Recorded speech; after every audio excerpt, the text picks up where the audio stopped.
This is the new Lelit Bianca V3, a dual boiler, PID-enabled, flow-controllable espresso machine that costs $3,200 at the time of recording. Today I'm going to give you my thoughts on this machine, how it compares to the V2, and if it might be the right machine for you. Before we begin, a few disclosures.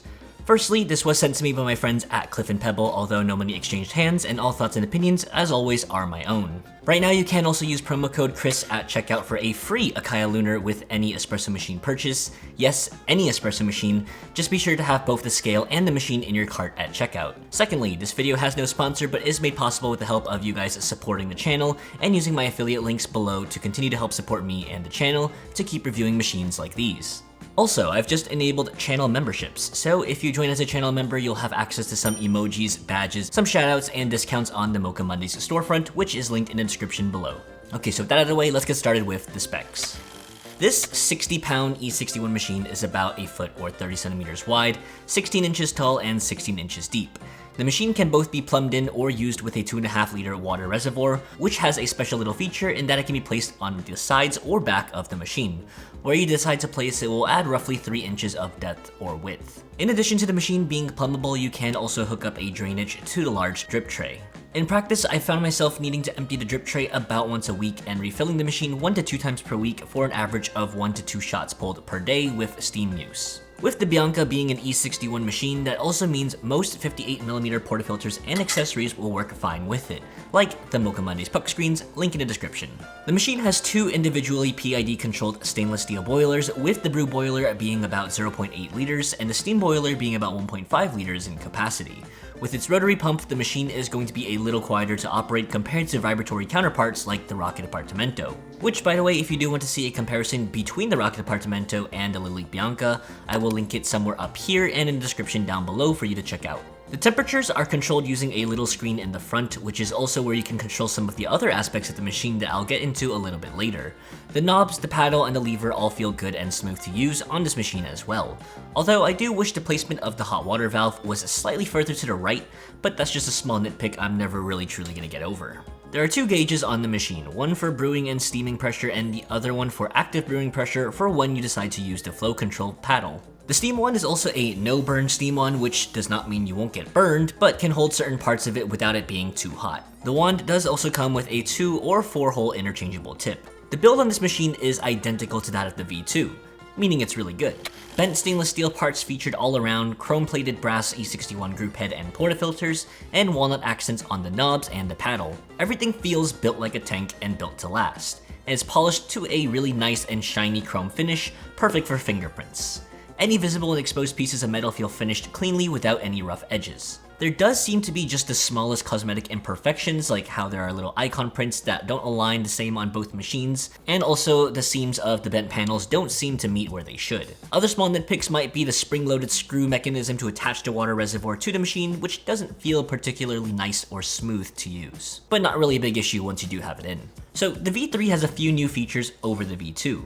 First, quicker warm-up times, which is always a plus. From testing, the V2 took about 18 to 20 minutes for both the brew and steam boilers to reach temp, and the V3 was a little bit faster at about 10 to 12 minutes, which is a pretty nice upgrade. Second, there are a few new power modes, including always on, not really new arguably, sleep mode, eco mode, and standby mode, but the name actually differs a little from what you might expect them to actually do. After 30 minutes of inactivity, the standby mode kicks in, turning off both boilers and is indicated by a flashing on-off switch. Sleep mode can also be programmed to kick in between 40 minutes and up to a whopping 9 hours. This mode will reduce the brew boiler temp but not completely turn it off, but will turn off the steam boiler. Eco mode on this machine will turn off the steam boiler but will keep the brew boiler on for those of you that don't require steam power. And the biggest change is the new Bianca V3 has an electronic flow mode, which almost acts like sort of an electronic version of the paddle, where you don't need to use it to get replicable results if you say enjoy shots that start or end with a lower flow that ramps up or down.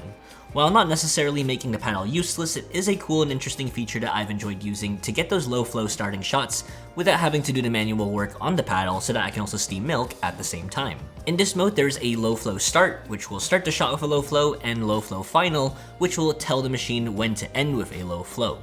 The latter is programmed via time, so you'll ideally want to have your shot dialed in before using that feature. One confusing thing about low flow and pre-infusion is using both modes at the same time.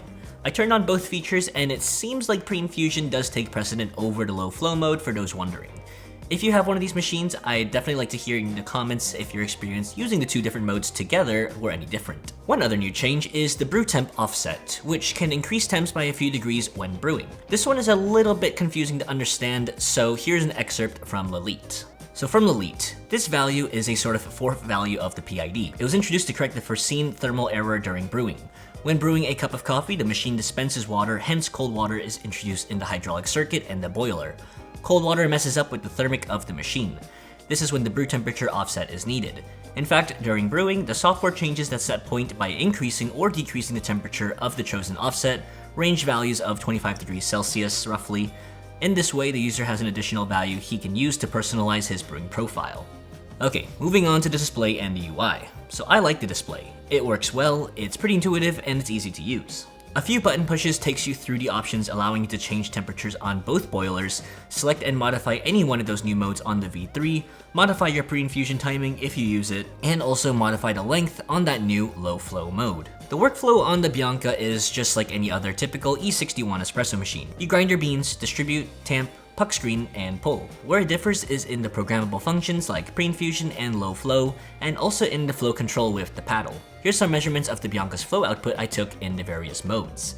At low flow, it outputs about 30 grams in 10 seconds with the paddle opened up all the way. At 25%, the output was just 3 grams.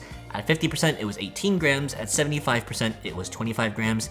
And at 100%, the machine output about 52 grams of water in 10 seconds. With the pre-infusion function, the output is simply whatever the paddle is set to. All pre-infusion is doing is really giving a break between initially wetting the puck and then continuing the flow afterwards. This can also manually be done via lever as well, but you will end up messing with the timing functionality of the display. In terms of steam, this machine is a beast. Not as much as the Profitec Pro 700, which by the way, the full comparison between the two machines will be out soon and linked in the description when it is, but more than enough for your average home user's needs. I can steam large pitchers and small pitchers, no problem. I also do set my preferred steaming temp to the max, which is 135 degrees Fahrenheit, which gives about 2 bars of steaming pressure. So now let's talk about espresso. There's no doubt that a machine like this produces tasty espresso. It's got more tuning in and dialing in capabilities than most people could ever need or want, and it has excellent reliability, repeatability, and consistency day to day.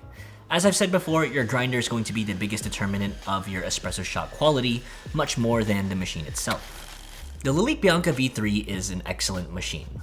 While certainly not worth an upgrade over a V2 if you already have one, this will certainly be an endgame level machine for most people at home. For around $3,000, you're getting an excellent dual boiler machine with new electronic modes that help you reproduce consistently good shots. I personally enjoy using those modes a lot, and I do use the low flow mode in my daily workflow. So anyways, that's going to be my full review of the Lelit Bianca V3. Be on the lookout for a Bianca versus Profitec Pro 700 comparison soon on the channel, and once it is out, again, will be in the description down below. As always, thank you for watching, I hope you enjoyed, and I will see you in the next one.